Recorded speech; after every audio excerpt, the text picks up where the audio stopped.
Assalamualaikum and salam sejahtera. Thank you all for joining in the Ngeteh Dengan FAAZMIAR online dialogue.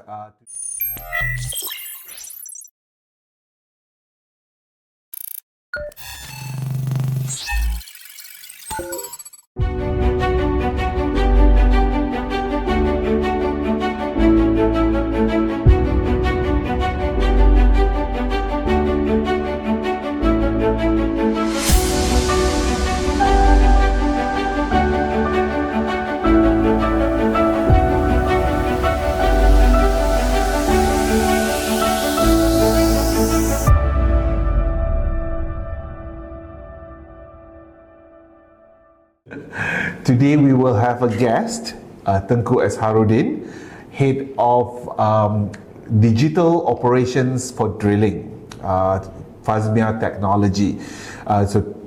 In this episode, we'll be talking about challenges and opportunities of the autonomous drilling implementation in Malaysia.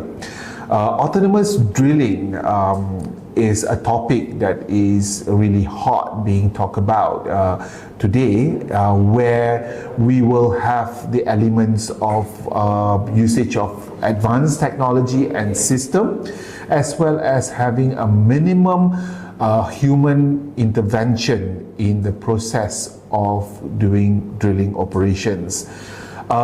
These operations basically includes the use of the artificial intelligence, machine learning, the sensors that we have on our equipment that we deploy down the hole, as well as using the algorithm that has already been set up to make sure that it relates to how we human think.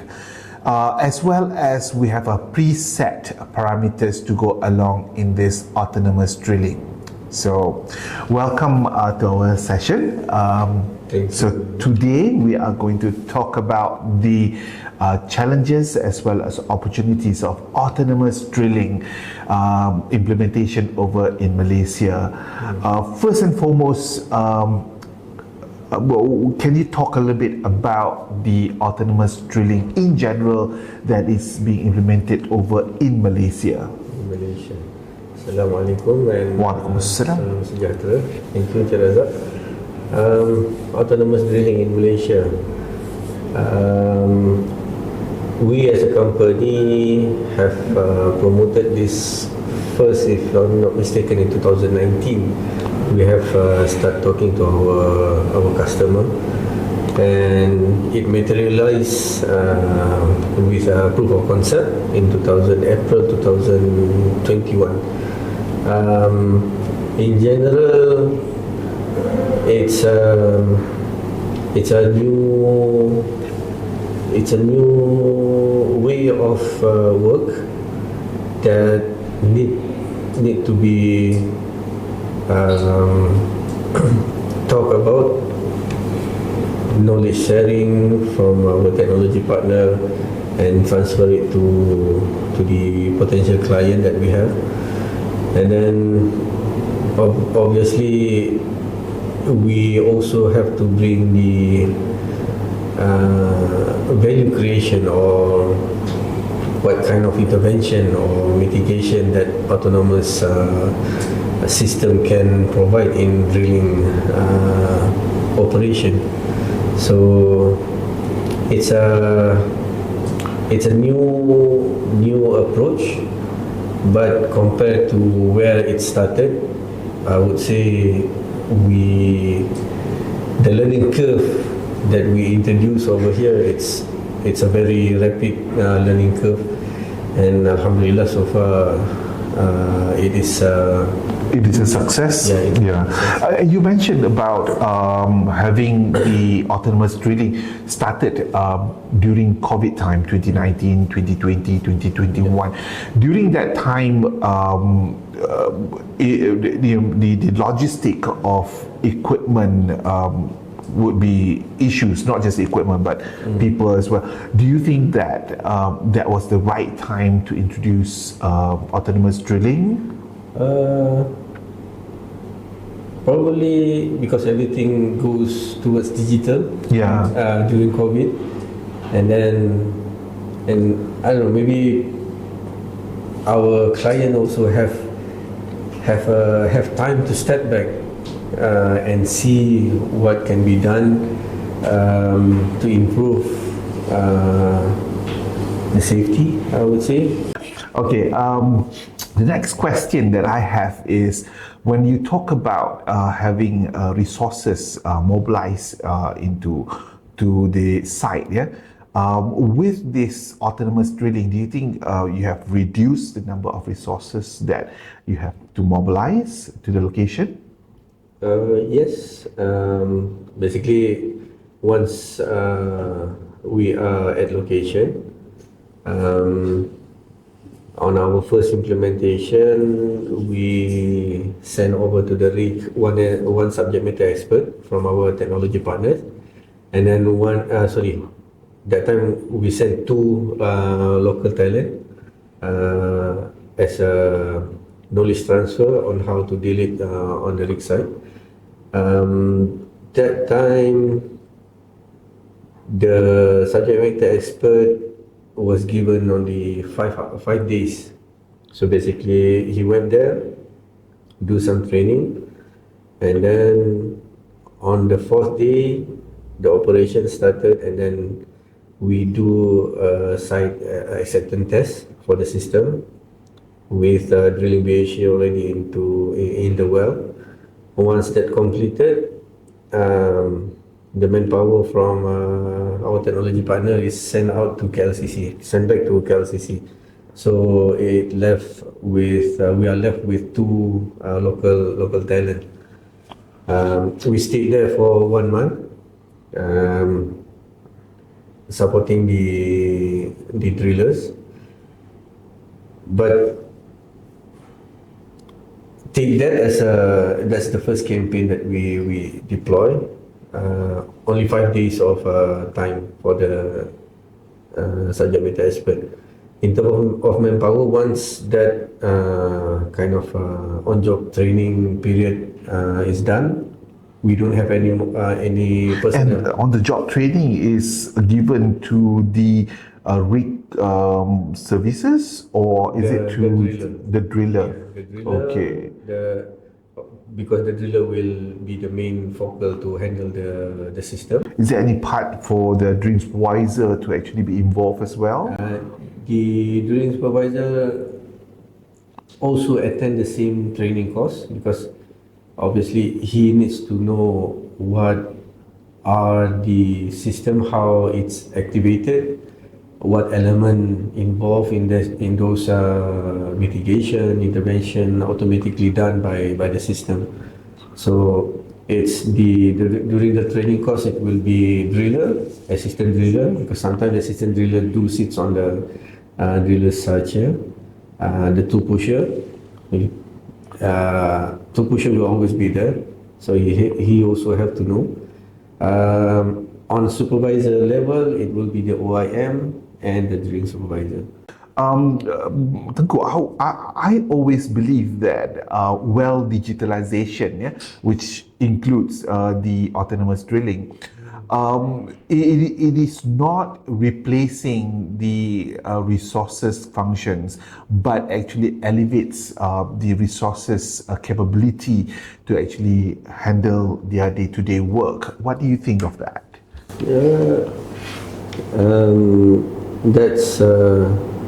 That's valid, but knowing how operator or drilling contractor operates on the demand of the operation, upstream drilling is quite fast over here in Malaysia water, or maybe in Southeast Asia. In certain extent, luckily for our part, most of the drillers that deal with automation at the rig site, it's a young generation, so probably 30s, early 40s. So their adaptability is quite remarkable. So Well, the system itself is not difficult. It's the configuration is handled remotely from the operation center in town in KL. Once we push that configuration to the system, we do need to establish some calibration. Once that calibration is done, the driller just need to request all the function, and then that's it.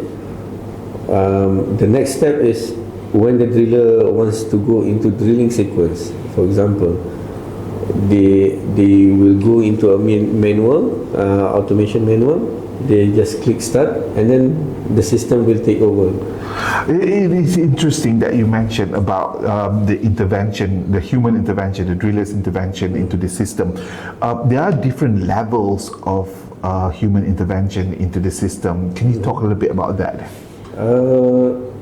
It's very minimal actually. It's just clicking the button.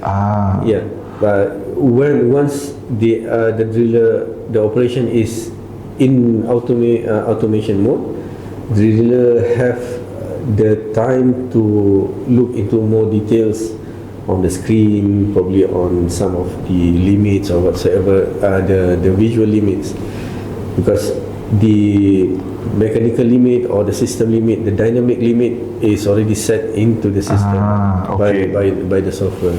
So the driller doesn't have to do anything anymore, just basically look at the alerts that comes in, and then at what point does the driller have to actually decide on a certain intervention level that they have to do? Okay, for example, during a pack-off event, for example, during a pack-off event, pressure spikes, the system will automatically reduce the flow rate and then hoist the string upward for half a meter. It will run a sequence of evaluation to see either the actual pressure is stabilizing or compared to the model, or it's still erratic. If it's erratic, sometimes it will drop down another level on the flow rate. If the flow rate, if this pump pressure doesn't stabilize, it will shut down the pumps. So driller have to know this sequence. Okay. So he knows that during this time, it's the system automatically. That's the algorithm that we have set. Okay. Once it shut down the pumps, during that time, the automated mitigations sequence ends, and then the driller will have to take over. Okay, but is there at any point in time do you think that we can actually just eliminate all of the human decision into the whole process? It's very hard, I think. I think it's the level of trust that we have towards our system. It's not about the system, I think. For instance, drilling automation, although it requires high frequency data, but the data set is very limited compared to a normal drilling data that transferred to town, I don't know, maybe every 5 seconds. To do a machine learning system or AI system, it's doable, yes, but then to develop it into a working environment, it will take time because requirement of that data sets, and then it's doable. For instance, in Malaysia operation, we don't have automated sleep that link into the system. In Norway, for example, the sleep to sleep time, it can be performed within 2 minutes using a automated sleep and then a robotic arm to rack back or to bring the pipe for connection. Over here in Malaysia, probably 5 to 6 minutes. Okay. So if we start moving toward installing an automated sleep to complete the drilling cycle, the connection time will definitely be reduced by a certain percentage. Okay. So do you think that do you think that the operations that we have over in Malaysia as compared to overseas, probably like Norway or whatsoever, are they taking a lot more risk as compared to us, or is it like we are doing exactly what they are doing over there? Over for example, in Norway, they do a lot of ERD drilling, horizontal drilling. So it's a different approach, where usually in horizontal drilling, there's a lot of client that doesn't do friction test.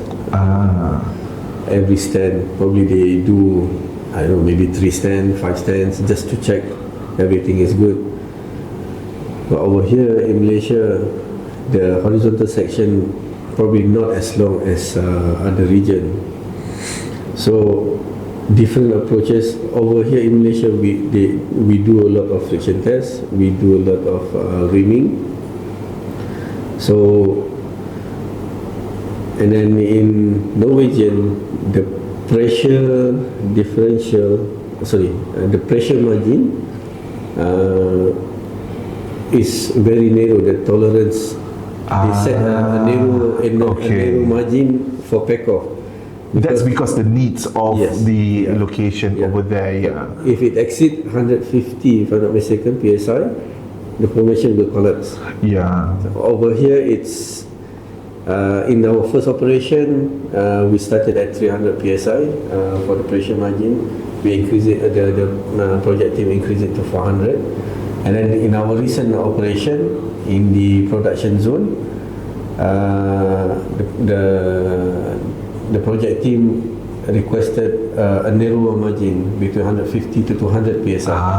So it's case to case basis.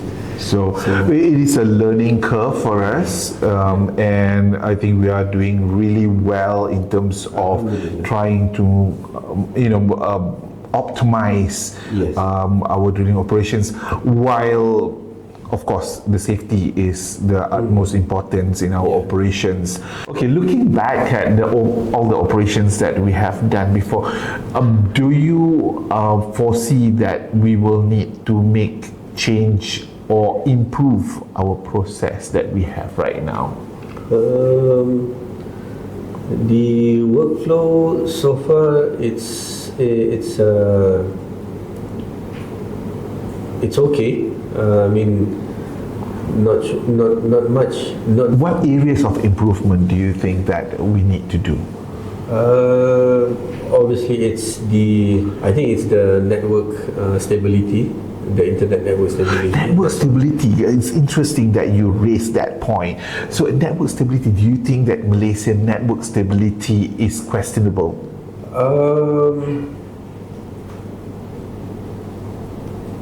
Given the bandwidth, it's okay for us to operate. Yeah, because what we need is only the viewer to have a remote connection, so to push configuration, all those things. But during communication, the actual communication, calling and discussing stuff with the company man, with the driller, especially the driller, because the driller have to pick up the phone. He one hand. And lose his. So to have kind of a hands-free gadget all those things to receive calls, that it will be beneficial for the driller. But that will be the hardware. I'm more concerned about the stability of probably our network system. Probably when we talk about the the internet connection, for example, because I do feel that Malaysia internet connection is not as good as what we have, even in our neighboring countries like Indonesia or Singapore or even Thailand. What do you think about that? Has that actually impacted the autonomous drilling implementation that we have?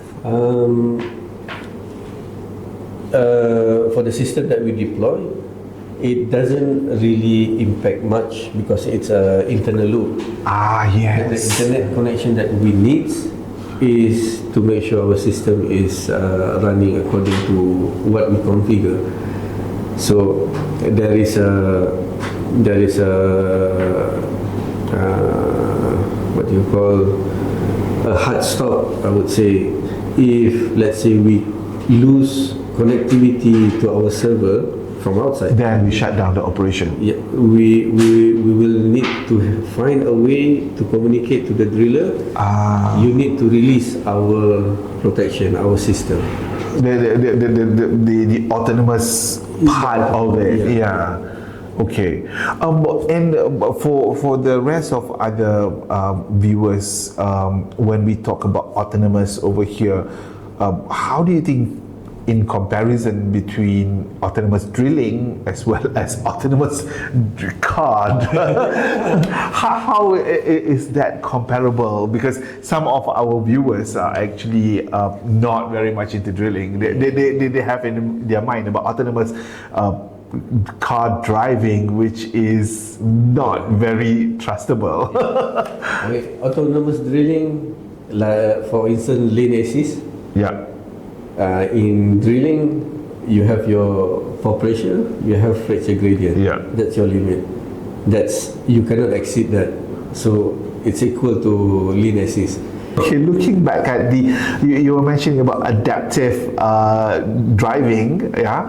How is that comparable to the autonomous drilling? Okay. Adaptive driving, where the car will avoid collision, right? In autonomous drilling, we have ROP optimization.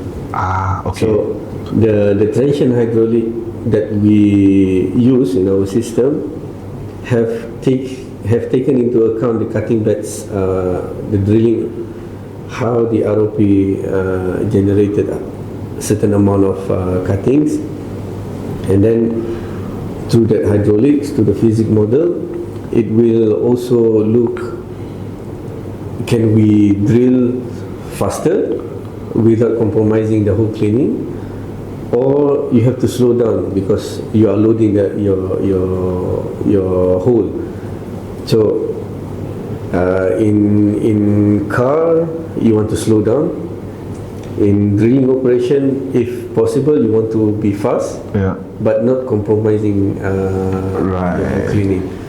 I think that's really important, because that is the part when if we don't have the autonomous drilling, all of that has to be considered by us, by a human. The operative, or you have to run a model. There is not many model or engineering software that can visualize and develop a cutting models. Yeah, and when you talk about the models, it is really important as well for our viewers to actually understand the machine learning part of the autonomous drilling, where we take a look at many cases or conditions of the place that we are drilling, in order for it to actually to know whether we can drill faster or slower. Depends on the parameter. It's all boils down to the algorithm as well as the set parameters. It's very interesting. I mean, oil and gas is a data mine. Yeah. So it's how we want to use that data to improve our operation. There is a lot of ROP optimization model out there, and everybody have its own kind of logics how that model approach. But then our technology partner have built this algorithm based on years and years of study and comparing it with the actual cutting returns at surface, all those things. So it's the learning is always Yeah, I think the part of the learning, machine learning part is the key over here. Of course, the set parameters, the algorithm, and the sensors, as well as the machine learning part, the AI part. I was always comparing whenever that I was doing any drilling whatsoever, and it pops up any message whatsoever, and then I need to run over to the library and to quickly take a look at the different cases that we have, what actually happened there. Yeah. But that can actually be done throughout this autonomous drilling. Yeah. That's basically is the power of the autonomous drilling that we are looking at. Yeah. Once it's in the final stage, the ROP optimization function, it's in the final stage of field approval. So once that is ready for commercial use, we will start approaching our client to test that model. That is great, because whenever that we have something new, it is always good to test somewhere. Do you think that Malaysia is ready to be the first to test it, or do we want to wait for other people to test it first before we actually use it? Are we ready? Is Malaysia ready? I think testing it's not an issue, because we POC the autonomous drilling system itself. So testing one component, it's good to have lah. And there's always a switch back where you can actually have human intervention at any point in time. So that is the thing that we need to stress to our viewers as well in drilling operations. Safety is the utmost importance, and plus using the autonomous drilling, one of the benefits other than reducing the time for drilling operations is actually to ensure the safety of the operations itself. Looking back at the points that you were making just now, we did talk about the difference of operations that we have over in Malaysia versus elsewhere. You also from the geology background, so probably you can talk a little bit about the difference that we have over in Malaysia in terms of the geological background, challenges that we have here as opposed to everywhere else. I think over here in Malaysia, it's the interbedded formation, a lot of coal, and then I think the thickness of reservoir It's that thin. it influence the completion scheme. So not necessarily you can do a long horizontal well to produce, To maximize the production, compared to others. They can leverage on those homogeneous formation long stretch. So in terms of ROP optimization, probably the model have to be tweaked maybe because of that thin layer, so you don't have that homogeneous specific energy to drill the formation. So it will be interesting to see how it perform over in Malaysia water. Oh, okay. My last questions over to you. What will be your hopes for the autonomous drilling operations or implementation over in Malaysia? Obviously, we would like to. We would like to see more rigs have the capability to handle automation. So this will include cost, all those things, so that in terms of cost recovery, all those things, I think it can be discussed towards party involved, because in the end you will gain on safety. Hopefully you will gain in cost, because you Not hope, we must. We must. Okay. we must improve. We can obviously improve on cost, spending good amount of money, shorter the time, and have the positive returns. Yeah. The ROI, the return on investment is positive. Yeah. So thank you very much, our viewers out there, for joining us in Ngeteh with FAAZMIAR. Ngeteh Dengan FAAZMIAR, which is but for this one is the online dialogue that we have today. We are fortunate that we have a session with the head of the digital operations of drilling from FAAZMIAR Technology to talk about the autonomous drilling. Hopefully we will see you all again in the next episode of the Ngeteh Dengan FAAZMIAR online dialogue. Thank you. Thank you. Bye.